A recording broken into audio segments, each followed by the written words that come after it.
বিপিএলে পারফর্ম করে টি-20 দলে ফেরার অপেক্ষায় নাজমুল হোসেন শান্ত।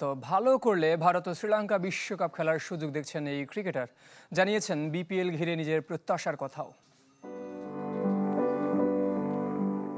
ওয়ানডে ও টেস্টে নিয়মিত, তবে টি-20তে বিবেচনার বাইরে নাজমুল শান্ত।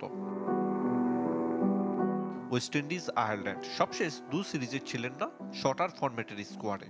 অধিনায়কত্ব হারানোর পর এবছর টি-20 খেলেছেন মাত্র একটি। টানা 19 ইনিংসে হাফ সেঞ্চুরি করতে না পারা আর স্ট্রাইক রেট নিয়ে প্রশ্ন ওঠায় নাজমুল শান্তকে স্কোয়াড থেকে বাদ দিয়েছে নির্বাচক প্যানেল। তাই শান্তর টি-20 বিশ্বকাপ খেলার সম্ভাবনা অনেক কম।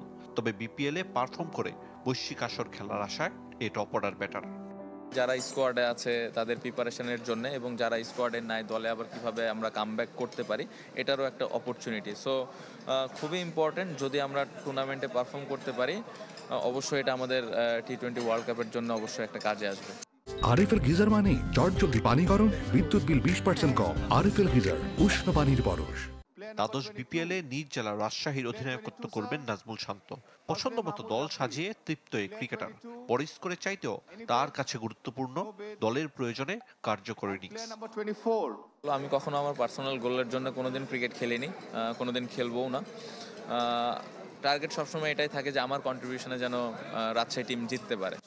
6 ফ্র্যাঞ্চাইজির মধ্যে পার্থক্য রয়েছে শক্তিমত্তার, তবে মাঠের লড়াইয়ে প্রতিদ্বন্দ্বিতা দেখতে চান নাজমুল শান্ত। আমি চাই খেলাটা একদমই অনেক কম্পিটিটিভ হোক।